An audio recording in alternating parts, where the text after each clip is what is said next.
Bien. Bueno, como hablábamos recién, el vendaje neuromuscular, acá le traje algún trabajo también. Vendaje neuromuscular y cicatrización de heridas, sí, hay bastante. Ahí justo lo saqué porque se ve una aplicación que es una de las que van a ver que utilizamos para cicatrices cuando están un poco adheridas.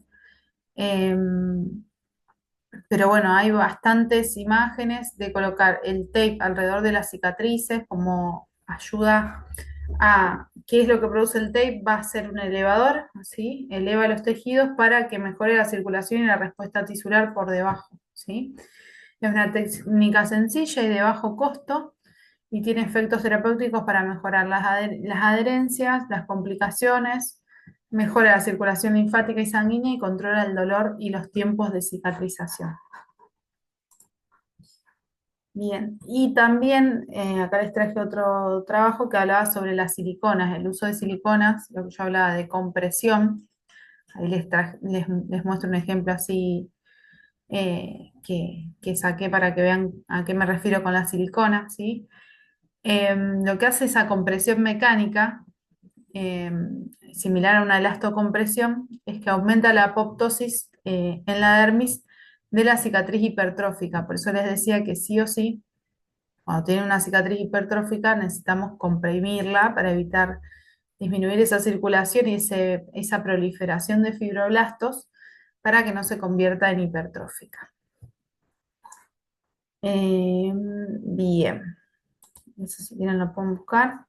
En cuanto a agentes físicos que nosotros utilizamos en cicatrices son muy variados, ¿sí? Van a ver que algunos son que frecuentemente tenemos en el consultorio, como es la magnetoterapia, los láseres LED de baja potencia, la radiofrecuencia, el MEP, la electroterapia, los ultrasonidos, el tape, como les decía, o cross tape, que son otros tipos de tape que ahora vamos a ver. El vacuum, que es generar una presión negativa, ¿sí? Cuando tenemos alguna cicatriz adherida podemos utilizar el vacuum. Obviamente la terapia manual, las siliconas, la alta frecuencia y las microcorrientes. Yo acá se las nombro, pero acá no somos de usar microcorriente, tienen muy buena evidencia en cicatrización de heridas. Acá pueden ver en una fibrosis cicatrizal, ¿sí? La paciente empieza a tener el tejido más endurecido por encima y por debajo de la cicatriz y lo que hacemos en este caso, yo trabajo con una tecarterapia, que es una radiofrecuencia capacitiva, ¿sí? Generando un calor parejo, suave, para producir la desnaturalización del colágeno, ¿sí?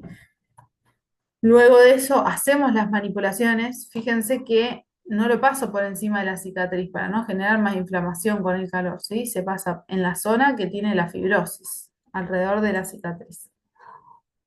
Acá pueden ver un caso de una histerectomía, pero la cicatriz sería similar. Fíjense cómo se le iba haciendo esta tipo pancita, que era todo un tejido primero líquido y luego fibrosis. Y ahí cómo fue disminuyendo y tratamos de que se vea lo más natural posible, ¿sí? Como lo hicimos con la radiofrecuencia, como les decía, la terapia manual y el kinesiotape que estuvimos viendo. Acá lo mismo, cuando ya el tejido estaba un poco más duro, empecé a utilizar también la radiofrecuencia resistiva, que tiene más afinidad por el colágeno, por el tejido más firme y rígido. Y luego colocábamos un tape para, primero para comprimir y movilizar un poco esa zona de la cicatriz y para que duren los resultados de nuestro tratamiento. Acá podemos ver otras opciones. Esta era una cicatriz adherida. Entonces lo que hacemos es colocar el tape desde el centro hacia afuera para que nos traccione el tejido en toda la línea de la cicatriz. En este caso, si nosotros a veces colocamos un tape así pleno, es más bien compresivo, porque genera una compresión mecánica, ¿sí? A veces colocamos encima una silicona, dependiendo del objetivo. La silicona en general, hay algunas que no se colocan directamente sobre la piel porque pueden irritar. Entonces, si nosotros sabemos que el paciente tolera bien el tape, colocamos el tape y por encima recién la silicona. Y acá vemos el cross tape, que era el que les nombraba anteriormente. El cross tape, a diferencia del kinesio tape, no tiene distensibilidad en ninguno de sus lados, entonces lo que hace es evitar la movilidad de esa cicatriz, evitar el movimiento excesivo de los márgenes de la cicatriz para que no traccione y genere una fuerza mecánica sobre el tejido. Esto también dura igual que el tape, lo colocamos más o menos 7 a 10 días, duran bastante y se toleran bien y de hecho nos permite ver por debajo cómo está el tejido. Este era un ejemplo de silicona que les decía. Se puede, a veces viene la silicona que uno la pide, digamos, para cesárea o para mamas y demás, con forma, por ahí la cobran más cara porque es para cesárea. O podemos utilizar siliconas, por ejemplo, la de podología que viene en planchas y nosotros tener el consultorio y cortar de acuerdo a la cicatriz que tenemos y las vamos reutilizando. Ahí pueden ver cómo colocamos el cross tape, que es súper fácil, vienen planchitas y se coloca en todo lo largo de la cicatriz, sin tensión. Y acá podemos ver otro caso con lo que les decía antes, la presoterapia. Era un poco difícil porque esta cicatriz era vertical para comprimirla. Era complicado porque la paciente se sienta y se arruga esa silicona. Se recomienda tenerlo entre 8 y 12 horas por día, sí o sí, a la compresión y a la silicona, para que sea efectivo. Fíjense acá como la cicatriz, además de estar adherida, estaba elevada como una cicatriz hipertrófica y enrojecida. Entonces lo que hicimos, fíjense cómo cuando uno saca la silicona, lo bien que se ve esa cicatriz, cómo bajó la vascularización, cómo está mucho menos engrosada. Y también, obviamente, a través de las sesiones fuimos trabajando la movilidad de esa cicatriz.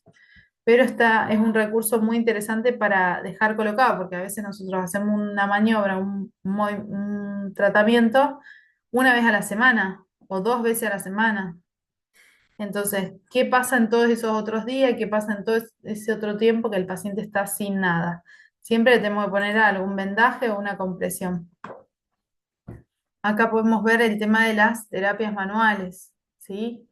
Siempre lo que les digo es respetar las líneas de tensión de la piel, que son las líneas de Langer. En el caso del abdomen, esas líneas están ubicadas de manera horizontal, por eso siempre una cicatriz horizontal va a responder muchísimo mejor. Entonces nosotros vamos a trabajar por encima, por debajo de la cicatriz, con movimientos más globales, pero siempre en relación a esas líneas de tensión, ¿sí? Nada de generar cizallamiento o de tratar de separar los márgenes de la herida, ¿sí? ¿A partir de cuándo se puede generar este tipo de movimientos? Cuando nosotros hablábamos de que el colágeno estaba más firme, de que el tejido estaba más firme, después por lo menos de los 21 a 28 días. ¿Sí? Antes no es necesario estar manipulando la cicatriz porque podemos entorpecer o empeorar o generar más inflamación y por ende más fibrosis del tejido. Entonces tampoco se apuren en realizar una maniobra de la cicatriz. Acá podemos ver algunos agentes físicos que utilizamos y que son muy frecuentes de tener por lo menos una magnetoterapia en el consultorio, se puede utilizar y que nos ayudan mucho en la cicatrización. Pasa a veces que dicen, no, no voy hasta que no me cierre la herida. Y no viene al consultorio la paciente y está con una herida abierta 2 meses, una herida que se cronificó. Imagínense lo que es. Entonces nosotros tranquilamente con tratamiento que tiene mucha evidencia, ¿sí? Podemos cerrar una cicatriz, por ejemplo, con la magnetoterapia, la alta frecuencia, ¿sí? O el láser de baja potencia rojo o LEDs rojos, ¿sí? Ahí pueden ver cómo estábamos pasando la alta frecuencia en un punto que era de drenaje, entonces quedó la herida abierta. En una paciente diabética, como hablábamos antes, si bien era una diabetes controlada y todo, tiene una dificultad para cerrar la herida. Van a ver que la piel se ve más oscurecida en una paciente diabética y va a tender a pigmentarse esa cicatriz, ¿sí? ¿Qué hace este generador de alta frecuencia? Por ahí para las que no lo conocen, lo usamos mucho en faciales, ¿sí? Luego de hacer una limpieza facial, para desinfectar la piel, lo utilizamos para después de una extracción o en pieles acnéicas. ¿Por qué? Porque se usa como bactericida, ¿sí? Es un generador de alta frecuencia que se pasa directamente por la superficie, más o menos 2 minutos por área, y provoca la formación de ozono, ¿sí? Van a sentir el olor del ozono porque libera el gas eh, que se descompone en oxígeno molecular y oxígeno atómico. Entonces vamos a generar una ozonización de la zona. El ozono daña la cápsula viral e irrumpe en el ciclo reproductivo para básicamente las células que estén infectadas. Entonces, siempre cuando termina un tratamiento, en general sobre todo así de cicatrices o cicatrices que están abiertas, que ya están colonizadas, porque ya sabemos que están colonizadas, no quiere decir que todas estén infectadas, sino que hay un desequilibrio ahí, nosotros lo que hacemos es mejorar ese sistema y evitar la colonización de virus y bacterias. La magnetoterapia, ¿cómo se coloca? Sí, tiene mucha evidencia y acá yo no les traje, pero hay un trabajo muy conocido hecho acá en úlceras, ¿sí? En úlceras lo que tiene de bueno es que la magneto uno puede dejar la faja colocada y le coloca, obviamente tenemos que ver cómo está la herida, ¿no? Pero podemos dejar colocada la magneto sin tener que tocar la cicatriz. Por eso digo a veces que no es necesario todo el tiempo estar tocando la cicatriz. ¿Sí? Los campos magnéticos pueden influir positivamente en innumerables procesos bioquímicos, en la orientación molecular, la actividad enzimática y la interacción de oxígeno-sustratos. Transporte en las membranas, síntesis de colágeno, síntesis de ácido desoxirribonucleico, la liberación de endorfinas, inhibición radical y un aumento en el número de mitosis de cultivos celulares. Lo que va a hacer básicamente es acelerar la cicatrización, que se ve desde el momento uno. Uno le coloca la magneto y cicatriza. Ahora, tiene su efecto piezoeléctrico, o sea, va a generar fibroblasto y demás. Entonces también hay que tener cuidado cuánto tiempo lo usamos. No podemos utilizarla indiscriminadamente, sino que lo utilizamos cuando nosotros necesitamos cerrar una herida. En este caso es otro tipo de LED que tiene varios LEDs, lamparitas de LED en un mismo cabezal, ¿sí? Que utilizamos para cicatrizar. Ahí pueden ver, son láseres de baja potencia. En este caso la lámpara es LED, ¿sí? Son de baja potencia, no calórico, ¿sí? Eh, y la evidencia habla de que la luz, la fototerapia verde y roja no colimada durante 6 minutos produce resultados cualitativos en la formación de cicatriz de segunda intención, esto que yo le hablaba, esa cicatriz que se abre deliberadamente luego de un proceso quirúrgico, comprobando la efectividad del LED en los procesos de cicatrización, lo que puede llevar a la conclusión de que estos recursos son de gran importancia para el uso de dehiscencia de heridas, de cicatrices, y de necrosis también, ¿sí? La necrosis, recuerden que se comporta luego como una dehiscencia, ¿sí? Todo ese tejido que no estuvo bien vascularizado, que no tuvo riego sanguíneo, se retira, a veces se retira y a veces no, ahora se está dejando, y se colocan los LEDs y andan muy bien en la cicatrización de ese tejido. Bueno, en este caso también les mostraba cómo evolucionó una complicación que era una dehiscencia. ¿Sí? Fíjense ahí cómo pasamos de esto, la misma faja que no era la indicada, le generó ese cizallamiento y le generó esa apertura de la herida. Como la paciente no sentía, se dio cuenta cuando se sacó la faja. Luego, ¿qué hicimos? Todo ese tejido inviable lo limpiamos, ¿sí? ¿Cómo lo limpio yo en el consultorio? Con el suero y bisturí, porque si no hay que mandarlo al médico o acá no está tan aceitado ese tema, entonces hay un enfermero que haga. Entonces yo voy tratando de limpiar y dejar un lecho de la herida, ¿sí? Un lecho de la herida más rojo, rutilante, que tenga buena capacidad de regeneración. Lo vamos viendo sesión a sesión. Y le coloqué magneto en este caso y LED, ¿sí? Y fíjense lo bien que cicatrizó. Más o menos les tiene que llevar si es una herida grande y lleva aproximadamente un mes, ¿sí? Todo ese proceso estamos de 0 a 28 días, como veníamos hablando, para que tengan una idea. En caso, ¿qué otra consulta es muy frecuente? O sea, porque no es que la paciente consulta por una sola cosa, por la cicatriz de cesárea, ¿sí? Vamos a ver que también tenemos varios recursos que utilizamos para flacidez y la paciente le va a preguntar cuándo puede empezar a hacer algún tratamiento y demás. Hay muchos tratamientos que se pueden usar. En general, el más noble con el que se empieza es con la radiofrecuencia o con los lipoláser o LED rojos para reducción de tejido adiposo y para tensado. Igualmente, como siempre les digo, respetar los tiempos del posparto, ¿sí? Hay tiempos fisiológicos, la piel va a estar flácida por un tiempo, hasta recién a los 6 meses la hipófisis vuelve a su tamaño original, está muy estimulado todavía por la lactancia, entonces hay que tener criterio en cuanto a la aplicación de tratamiento.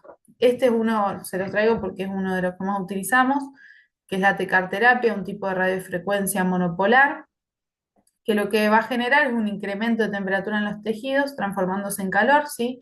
Una radiación electromagnética. En este caso tiene una placa de retorno, entonces la profundidad nos permite trabajar también tejido adiposo, nos permite trabajar la fibrosis, fibrosis profundas, y también la fibrosis cicatrizal, tiene diferentes cabezales. Lo que hay que tener en cuenta siempre con la radiofrecuencia es utilizar termómetro, si no es genero calor para relajar el colágeno, genero porque no sabemos cuánto. Entonces siempre con un pirómetro de superficie, medir la temperatura, ¿sí? A bajas temperaturas producimos una desnaturalización de ese colágeno. Ya a 38 grados se produce un aumento del metabolismo y entre 40 y 42 se estimulan proteínas de shock térmico que van a sintetizar colágeno. Entonces, podemos tener un efecto o el efecto totalmente contrario. Por eso es necesario siempre medir la temperatura. En este caso también estamos trabajando un abdomen postparto, por ejemplo, ¿sí? Y en este caso sí lo vamos a trabajar a altas temperaturas. Cuando nosotros trabajemos una cicatriz, no, ¿sí? Después otro equipo que se está usando mucho es el Plasmed, Plasmapen, Fibroblast, tiene varias denominaciones, que tiene diferentes puntas, ¿sí? Que genera plasma y va generando una lesión en las estrías, por ejemplo, se usa mucho, y este de superficie se puede utilizar también en la cicatriz, en el postquirúrgico inmediato, alrededor de la cicatriz, también tiene muy buen efecto. El mesorroller, fíjense en una flacidez, muchos la van a consultar por la flacidez de abdomen. Obviamente lo hacemos mucho más adelante, cuando la paciente ya tiene establecida la lactancia y el bebé la alimentación y demás. Tratamos de esperar porque a veces no tienen el resultado que nosotros buscamos porque todavía está la influencia hormonal. Entonces, es una técnica de microneedling, ¿sí? Que hacemos como microperforaciones en la piel y permeamos activos que ayuden también o a estrías o a tensar, ¿sí? Se puede usar factores de crecimiento, vitamina C, el hialurónico es uno de los que más se usa, centella asiática, hay muchísimos principios activos que se pueden utilizar, ¿sí? Ahí pueden ver un resultado cuando es ese posparto que ven esa piel muy finita, finita, llena de arruguitas, el Dermapen tiene muy buen resultado, fíjense acá. Y esto es con una sesión de Dermapen y una de radiofrecuencia, creo que le habíamos hecho dos. Cambia muchísimo la piel. Acá otro caso similar de posparto. Ella aparte tenía una diástasis importante, entonces el abdomen era muy cuadrado, protuía, pero fíjense cómo podemos mejorar la calidad de la piel también. ¿Sí? Este caso igual, una paciente en realidad que está para una abdominoplastía, pero bueno, en el post inmediato, primero puede que no se quieran hacer semejante cirugía o no puedan todavía porque todavía no estén los tiempos dados. Y por otro lado, porque hay pacientes que no se quieren someter a una cirugía. Igualmente, fíjense ya en el post inmediato cómo se inflama la zona y cambia esa piel toda arrugada. Siempre el resultado del Dermapen o este tipo de tratamiento lo vamos a ver entre los 21 y 28 días, ¿sí? Porque nosotros estimulamos colágeno, se tiene que regenerar y tensar. En este caso, un postquirúrgico de diástasis, de embarazo gemelar, también lo mismo, mucha flacidez de piel que quedó después de la cirugía y estrías, y fíjense con un par de sesiones de Dermapen cómo cambia el tejido. También se utiliza mucho el MEP. Vieron que sí, está el MEP Sport y MEP Beauty. MEP Beauty es para estrías, para arrugas. Lo que hace este tipo de tratamiento es generar un estímulo inflamatorio, ¿sí? Para generar colágeno. Es una corriente microgalvánica en una aguja de acupuntura de mano. Y bueno, se trabaja más seguido, ¿sí? Una sesión semanal o cada 10 días generando esa inflamación. ¿Para qué? Para cicatrices atróficas, como le decíamos antes, uno quiere generar colágeno, quiere generar, estimular otra vez ese proceso inflamatorio que se vio defectuoso, entonces utilizamos el MEP. También se puede utilizar para cicatrices, cicatrices atróficas. Si yo tengo una cicatriz cesárea atrófica o un poco adherida, puedo trabajar alguna sesión con el MEP también. Bueno, y por último, eh, por ahí para que ustedes tengan de referencia qué podemos evaluar en un abdomen posparto, ¿sí? En lo que se refiere no solo al piso pélvico y a la diástasis, por ejemplo, sino también que una paciente viene con el abdomen abultado. Entonces uno tiene que aprender a diferenciar entre lo que es adiposidad localizada, qué es diástasis, qué es flacidez cutánea, qué es flacidez muscular.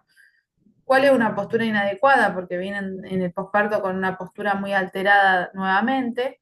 Si tiene buena gestión de presiones, a veces el abdomen quedó muy flácido y no tiene buena gestión de presiones y en realidad es ajustar eso.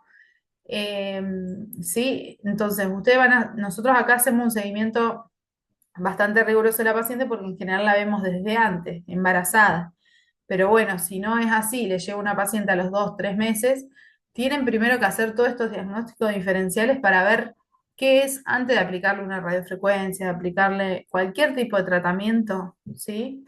Vamos a evaluar esta diferencia. Acá pueden ver también un tratamiento de diástasis, utilizando la misma radiofrecuencia, ¿sí? Utilizamos en la línea alba, ¿sí? La radiofrecuencia resistiva para mejorar la tensión de esa línea alba. Es una paciente que ya tuvo 3 embarazos, no se va a operar ahora, pero sí tratamos de, además, le damos un estímulo con la radiofrecuencia y luego hacemos toda la reeducación del complejo abdominolumbopélvico, del abdomen, ¿sí? Bueno, acá podemos ver un tratamiento de 4 sesiones también que hicimos. Combinado, que nos está funcionando muy bien, combinar los dos tipos de tratamientos, ¿sí?